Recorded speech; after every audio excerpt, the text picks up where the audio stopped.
E recebemos aqui no consultório CBN hoje o cardiologista, o Dr. Cláudio Fugante. Ele é especialista em estimulação cardíaca artificial e médico, assistente da disciplina de cardiologia da Universidade Estadual de Londrina. Doutor, seja muito bem-vindo. Bom dia, obrigada. Obrigado, Cláudia. É um prazer muito grande estar aqui e poder também esclarecer um pouquinho a população de Londrina e região, né, sobre esse tema que é tão distante, que é estimular o coração nos casos de batimento lento. Pois é, nós vamos falar de marca-passo, é Sim, isso, né?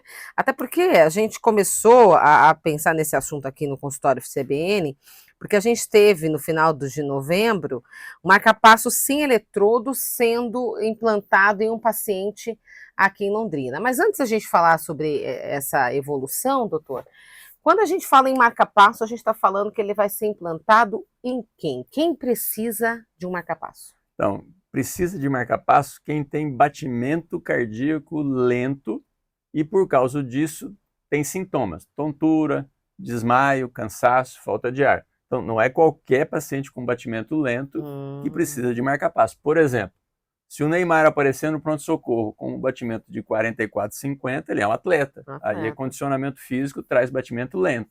Então, normalmente são pacientes mais idosos que têm doença cardíaca ou doença no sistema elétrico do coração e que Hum. têm batimento lento e aí tem sintomas. Certo. Então são casos e casos, né? O marca-passo, ele tem alguns tipos? Como que vocês analisam? É, tem vários tipos de marca-passo. Marca-passo pode ter um fiozinho só colocado na parte de baixo do coração, que são chamados ventrículos, né? Que Tá? é o músculo que faz o coração bater certinho. E ele pode ter um marca-passo colocado, um fiozinho colocado no átrio e no ventrículo. Esse é o ideal, porque o coração primeiro bate a parte de cima, que são os átrios, e depois bate a parte de baixo, que são os ventrículos. Então, quando a gente implanta esse marca-passo que nós chamamos bicameral ou dupla câmara, um fiozinho em cada cavidade, a gente reproduz o funcionamento normal do coração. Hum. Mas tem indicações, né? Precisa. A maior parte deles Esse é o mais comum, esse é o mais comum, que é o dupla dupla câmara. câmara. E quando usa só um fiozinho, a gente chama de unicameral, Tá, então a gente falou de dois, de né? Tem dois o fios. terceiro. É o mais Tem frequente, o né? terceiro tipo, não? Existe outros aparelhos. Outros Existe o aparelhos. desfibrilador implantável, Uhum. que esse tipo de aparelho é implantado quando? Em pacientes que tiveram parada cardíaca ou pacientes que têm risco de ter parada cardíaca por arritmias graves, ele dá um choque de alta energia e faz o coração bater de novo.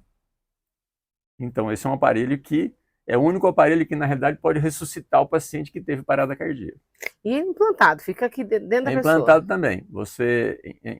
É uma cirurgia com anestesia local e sedação igual ao marca-passo, que você coloca um fiozinho lá dentro do coração e que fica ligado ao aparelho que fica debaixo da pele e ele monitora o coração 100% do tempo. É um anjo da guarda.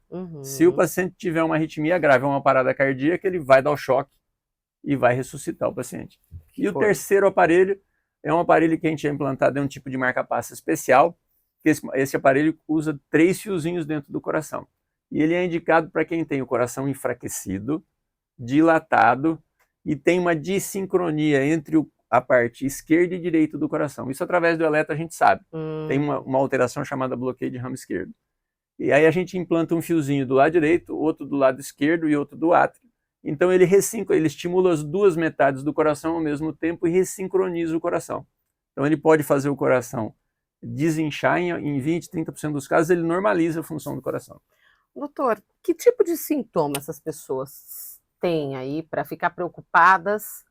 Claro, tem que ir ao cardiologista todo ano, fazer os exames para saber se está tudo bem, mas quais são os sintomas que são muito evidentes assim? Para pacientes que precisam no marca-passo, é tonturas, Uhum, desmaios de repetição, cansaço exagerado. Isso que deve chamar a atenção, hum, né, para que a gente que deva procurar o cardiologista ou o pronto-socorro, porque veja, desmaio não é uma coisa normal, né? Desmaio sempre chama uhum. atenção. A não ser que seja desmaio em jovens, que é uma causa benigna, o resto tem que ser investigado, porque a pessoa pode estar em risco de ter uma parada cardíaca. A diferença entre desmaio e morte súbita é que no desmaio a pessoa acorda e na morte súbita ele não acorda mais. Mas assim, a pessoa também pode sentir palpitação.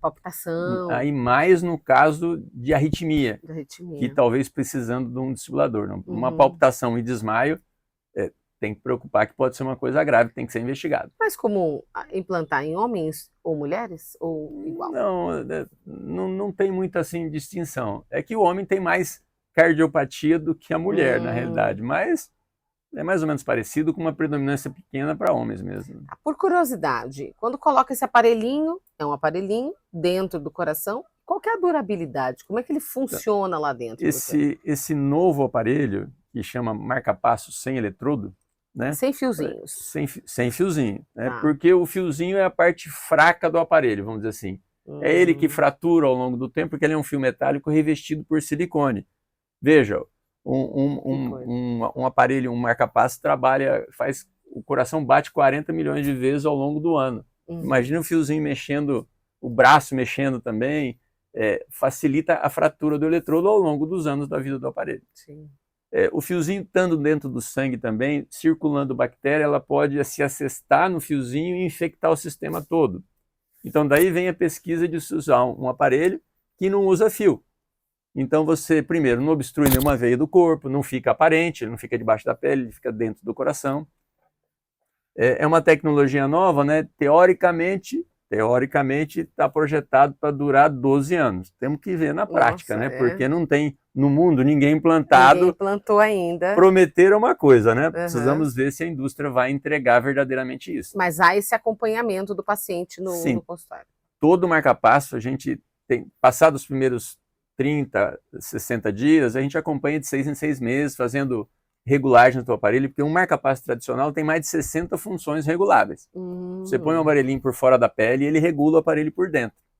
E esse que está dentro do coração... essas funções podem ir mudando de acordo com... Conforme o coração vai mudando a sua função ao longo do tempo, a condução da eletricidade, a gente vai mexendo com isso também nas regulagens. Então, a gente checa a bateria, inclusive, a gente sabe quando a carga da bateria está acabando, o marca-passo tem reserva. Então, quando ele entra na reserva, a gente troca eletivamente, sem o paciente passar mal. Certo. Claro, a gente está falando, visivelmente a pessoa não tem nada, né? Ninguém vai olhar para o outro e falar assim, tem marca-passo, não dá para saber. Não dá para saber, a não ser... Com eletrodo ou sem eletrodo. Visualmente, o marca-passo tradicional, ele levanta um pouquinho a pele, porque ele fica debaixo da pele mesmo, né? Agora, o eletrodo sem fio é impossível você saber. Quando a pessoa tem marca-passo, qual é o estilo de vida que ele deve levar? Depende mais, na realidade não é tanto a restrição de ser portador de marca-passo, mas qual doença ele tem de base. Por exemplo, o coração tem um coração enfraquecido e inchado. Aí ele não dá para fazer muito esforço físico, carregar muito peso. Ele é coronariano, fez ponte safena. Se estiver tudo bem, vida normal. Se ele for razoavelmente jovem, está liberado para qualquer atividade física, desde que o coração seja normal. O que não é muito bom quando você tem um marca-passo tradicional que tem fios, é você, por exemplo, fazer natação, porque você roda o braço muitas vezes, facilita a troca do eletrodo. Tênis de campo, que você também tem muitos movimentos de impacto no braço, pode ao longo do tempo fraturar o eletrodo, ele durar menos tempo. Agora, o marca-passo sem fio, aí, na realidade, não tem limitação, né? O senhor estava falando antes da entrevista que a gente aqui no Paraná tem números que representam um aumento na implantação de marca-passos, né? Na realidade é assim, infelizmente o Brasil é o país que menos implanta marca-passo por milhão de habitantes em toda a América do Sul. Menos. Perdemos para todos os países. Falta investigação, né? Por exemplo, aqui no Brasil nós implantamos em média 300 marca-passos por milhão de habitantes. Na Europa e nos Estados Unidos é em torno de 800 a 1.000 marca-passos por milhão de habitantes. Não quer dizer que temos menos doenças. Os pacientes estão morrendo sem diagnóstico. Então perdemos para o Paraguai, Venezuela, Colômbia e por aí vai. Ou seja, realmente falta investigação. Falta investigação. Vamos imaginar que muitas vezes até aqui mesmo em Londrina você pega pacientes que teriam uma indicação e está passando, vamos dizer assim, vamos usar popular, está passando batido. Imagina no interior do Brasil, lá no Nordeste, quanta gente precisa e às vezes não tem acesso a a saúde, né? E é um procedimento, o senhor falou, né, esse novo, por exemplo, muito mais caro do que o marca-passo mais comum, Sim. né? Mas é um procedimento caro, assim, que venha inviabilizar esse tratamento? Não, assim, eu acho que toda tecnologia nova, ela chega com um preço mais caro. Uhum. Né? A partir do ano que vem, nós já vamos ter concorrente dessa única empresa mundial aí, então já vai começar a baratear. Só para ter uma ideia, um marca-passo normal, vamos pôr no particular, dá um preço de uns 10 a 15 mil reais. Tá, Esse novo marca-passo sem fio vai uns 120 mil reais. É uma diferença grande de preço. Mas com quando tem um certeza. benefício, aí vale a pena, no paciente bem indicado, você pagar o preço maior. A É. tendência é que, veja, a tecnologia não para, né? Uhum. Se a gente imaginar que essa tecnologia, ele tem 2,5 centímetros de tamanho, é pequeno, mas que a tecnologia vai permitir que ele diminua progressivamente, aí vai ficar.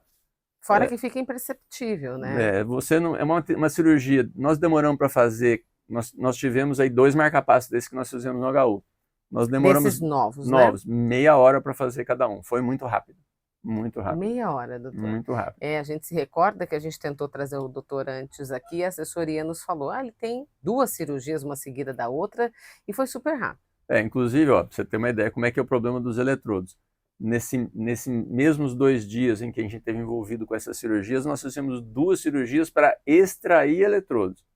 Um paciente que nós extraímos 5 eletrodos, então que é um procedimento de risco, tem risco de vida, que é complicado, porque os eletrodos grudam lá dentro do coração.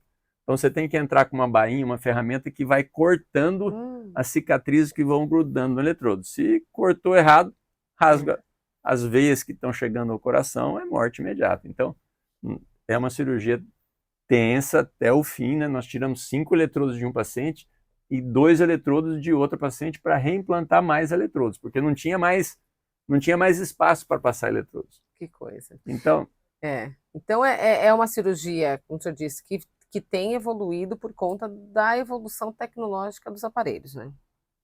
graças a Deus, Que bom. tecnologia não para e a indústria caminha junto com a gente. Tem que cutucar a indústria, né? Uhum. São os médicos que vão querendo sempre tecnologias mais novas e forçando a indústria a evoluir também, né?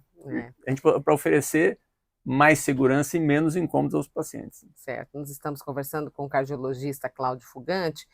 Doutor, então a gente está aí no final do ano, né? Muita gente acaba deixando também para procurar o médico. Nessa época, finalzinho do ano, ou começo do ano, para se cuidar, fazer o seu check-up. A gente está falando de marca-passo, são pessoas que já são, né, cardíacas, já têm problemas, né, que já foram diagnosticados e tudo mais. Mas como a gente deve cuidar do coração aí para evitar essas doenças? Eu diria não só das doenças no marca-passo. Vamos pensar na saúde como o coração como um todo, né? Uhum. A gente não pode esquecer que a doença mais prevalente no mundo, que mata mais, é a doença coronária. Né? São infarto, entupimento das coronárias, e não podemos esquecer que metade dos infartos, o primeiro sintoma é morte súbita. Quando a artéria coronária oclui, ela provoca uma arritmia que dá parada cardíaca e morte. Então, gente, não vamos esperar o primeiro sintoma para procurar o cardiologista, né? A gente deve, homens a partir de 30, 35 anos já estão tendo infarto. Então, a partir dos 30, 35 anos, já deve começar a fazer check-up regularmente, no mínimo uma vez por ano, né? Se já tiver alguma doença, diabetes, hipertensão, aí conforme a necessidade, mas pelo menos 2 vezes por ano. Uhum. E as mulheres, aí a partir dos 35, 40 anos, também tem que pensar que a doença cardíaca, à medida que a mulher entra na menopausa, perde a proteção do estrógeno, começa a ter os mesmos problemas masculinos e também deve já fazer o seu check-up. Então, aproveitar o fim do ano, esse momento Mas do as ano férias, né, nesse processo. que a gente fica de alto astral, não esquecer do coração, né? Para a vida longa, precisa de cuidado.